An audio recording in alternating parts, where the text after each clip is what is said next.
성악가 정들이 발표 시작하겠습니다. 저는 김기영 감독의 하늘을 통해 보는 여성 재현 소개하도록 하겠습니다.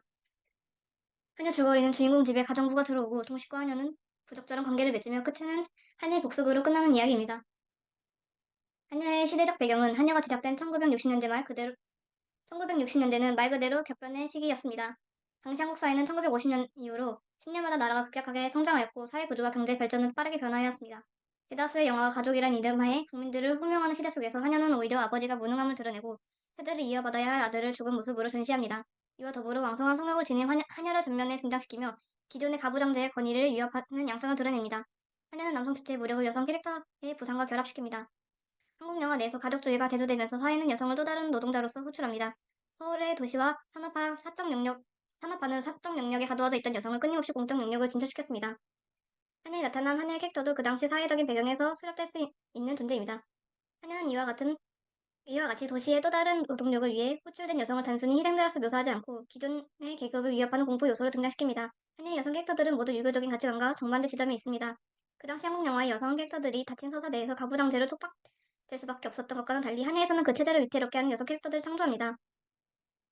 비록 영화는 액자식 구성으로 한여라는 존재를 내러티브 속에 안전하게 봉합하는 것처럼 보이지만 그럼에도 불구하고 한여가 집안을 위협한다는 공포는 수면 위로 떠올라 남아 있습니다.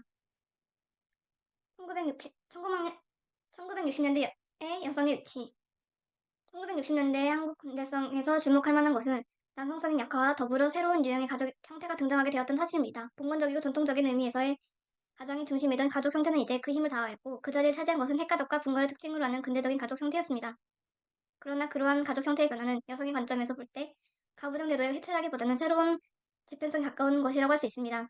왜냐하면 그 이면에는 60년대부터 본격적으로 추진되기 시작한 국가 주도의 근대화 과정이 놓여 있었기 때문입니다. 여성은 남성의 보조자로서 감정적이고 정서적인 역할을 담당하도록 요구받았습니다. 하지만 그와 동시에 여성이 요구받았던 것은 어머니 역할 이상의 것이었습니다. 60년대 경제 성장을 위해 국민 동원 체제가 가동되기 시작한 시기였으며 많은 여성들을 일터로 직장으로 끌어낸 시기였습니다. 서울의 도시와 산업화는 사적 영역에 가두어져 있던 여성을 끊임없이 공적 능력을 진출시켰습니다.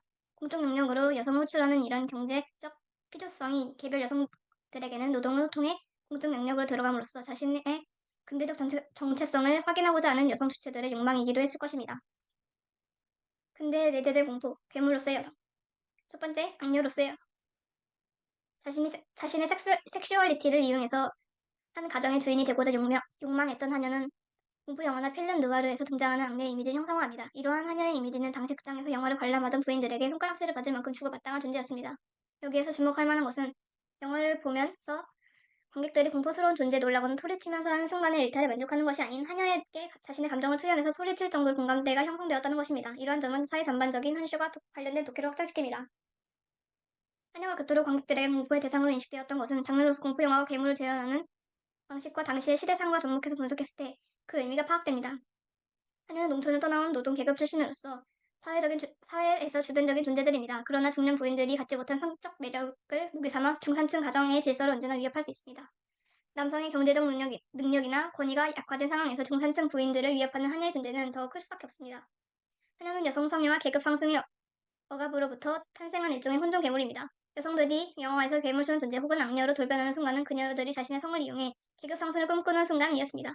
하층 계급 여성들은 동정을 받는 희생자에게 안락한 중산층 가정을 파괴하는 괴물스러운 악녀로 돌변하는데 여기서도 괴물로 변하는 하층 계급 여성들은 중산층으로 표상되는 신흥지배 계급이 자신들의 부의 축적을 위해 희생시킨 타자들이 귀환하여 복수할지 모른다는 공포를 투사한 결과입니다. 이와 같이 하녀는 공포 영화에서 등장하는 악녀의 이미지를 드러내고 있습니다. 악녀의 등장으로 인해 영화 하녀는 공포 영화의 특징을 두드러지게 드러내고 있으며 이러한 요소가 이 영화를 당시에 존재하는 억압된 욕망을 드러내는 영화를 볼 수 있게 하는 결정적 계기가 됩니다. 영화에서 동식은 하녀의 욕을 거절하지 못합니다. 그녀의 행동이 바로 가정의 몰락을 가져올 수 있기 때문입니다. 그리고 가장으로서 남성으로서의 위치를 거세할 수 있는 위협적인 존재이기 때문입니다. 이러한 맥락에서 하녀는 당시 금기시되었던 성적 욕망을 드러내는 존재이며 자신의 성적 매력으로 중산층 가정을 위기로 몰고 가는 존재인 것입니다.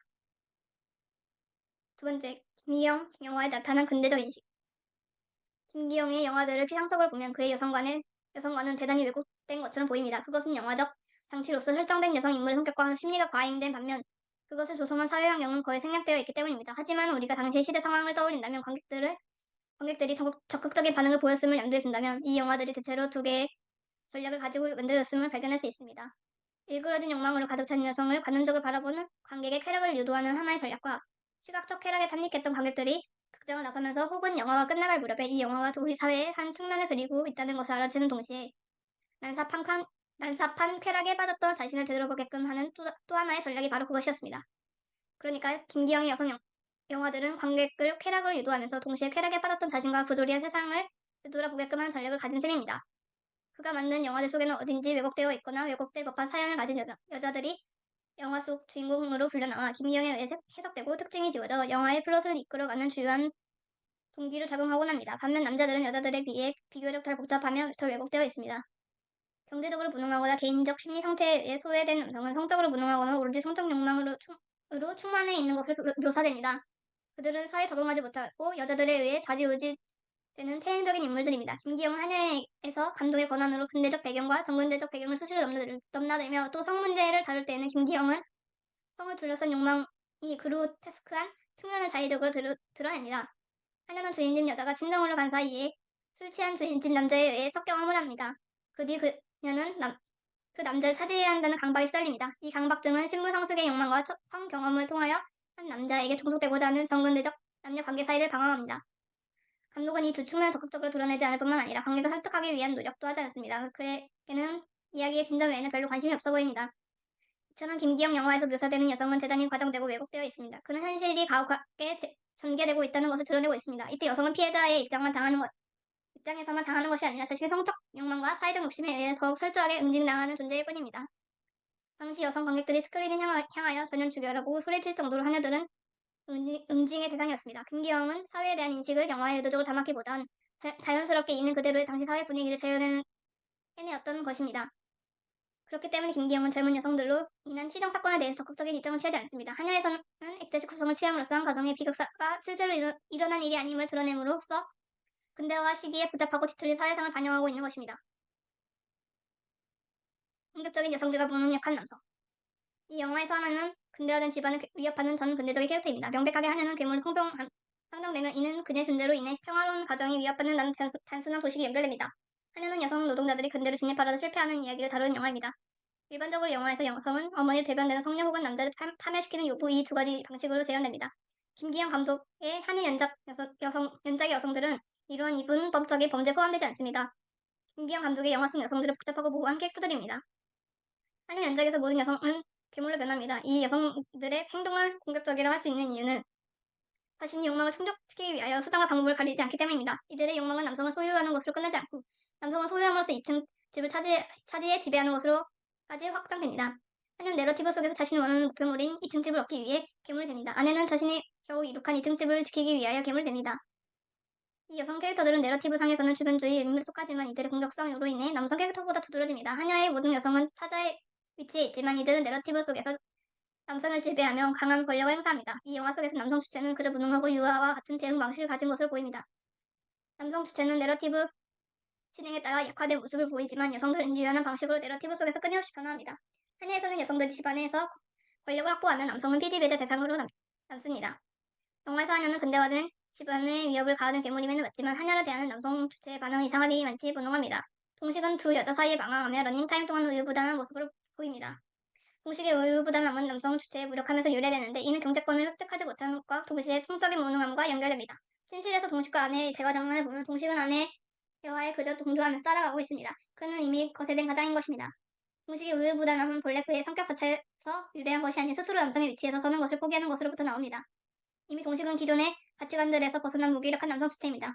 동식의 무능함과 억압된 모습은 2층 집의 공간들을 활용해 드러납니다.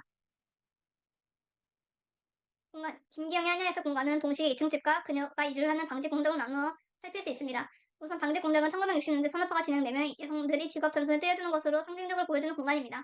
남성이 경제적으인 능력에만 의존하던 시기에서 벗어나 여성도 사회적 경제적 지위를 획득함으로써 여성의 행동 또한 이전 시대와 비교해 좀 더 적극적으로 표출되기 시작합니다. 이를 증명하듯 영화에서는 자신의 욕망을 있는 그대로 표출하는 인물들을 모두 여성으로 설정합니다. 동식에게 고백을 하는 박선영과 조경희 그리고 한여에게 이르기까지 이 공장을 통해 동식과 관계를 형성하고 이러한 관계는 동식의 사적인 2층 집까지 연결됩니다. 공식의 2층 집은 근대화 시기 중산층으로 편입을 의미합니다. 이를 위해 아내는 10년 동안 재봉틀을 열심히 했고 결과적으로 2층 집을 마련하게 되는데 여기에서도 여성의 경제적 능력을 엿볼 수 있습니다. 남성의 동식의 수입에 의존한 것이 아닌 아내의 수입을 바탕으로 중산층으로의 진입을 성공했기 때문입니다. 상가방에서 함께 이루어진 가족의 생활은 2층 집으로 이사를 하면 본격적으로 분리됩니다. 1층은 부엌, 침실, 아내의 재봉틀방이 존재합니다. 2층 집을 마련하는데 주도적인 역할을 하는 아내의 공간이 대부분 차지하고 있습니다. 부엌. 영화 초반 동식과 그의 자식들이 함께한 부엌에서 식사를 하는 장면에서 부엌은 단란한 가정의 분위기를 전달하는 데 그쳤습니다. 그렇지만 하나의 등장 이후 부엌은 이 집안에서 가장 불안정한 공간입니다. 특히 이곳은 다른 공간에 비해 폐쇄성이 짙은 공간입니다. 2층이 베란다를 통해 하나로 연결되는 것처럼 1층에서도 안방과 거실은 문을 열어 놓으면 모든 공간이 하나로 연결됩니다. 그렇지만 부엌은 그 자체로 독립된 공간입니다. 즉 이 하녀를 죽이고 싶다는 아내의 욕망과 경희를 죽이고 싶다는 하녀의 욕망은 이 부엌에서 모두 발현됩니다. 이 계단은 동식에게 여성에게 종속될 수 있는 수단의 죽음으로 통해 발생시키는 공간입니다. 계단에서 처음으로 직접적인 죽음이 발생한 순간은 하녀가 이 계단에 굴러떨어져 유산했을 때입니다. 하녀는 이 집안 사람과 함께 스스로 아이를 낙태시킵니다. 계단에서 발생한 모든 죽음은 1층에서 종결되지만 유일하게 하녀의 시체만이 계단에서 정지합니다. 아들 청순의 시체와 달리 하녀의 시체는 비참하게 계단에 현실됩니다. 이는 하녀의 죽음마저 더 공포스러운 것으로 만듭니다. 결론적으로 하녀는 무능력한 주체인 동식이 어떠한 방식으로 여성에게 기생하고 있는가를 적나라하게 드러낸 작품이라 할 수 있습니다. 근대의 집약지인 2층 집에서는 기존의 모든 가치관이 철저하게 부서지고 와야 됩니다. 근데 적응하지 못한 남성 주체는 스스로 남성임을 포기하고 여성과 세도저키즘적인 관계를 형성하여 그 여성에게 기생하여 자신의 삶을 유지시킵니다. 이상 발표 마치겠습니다.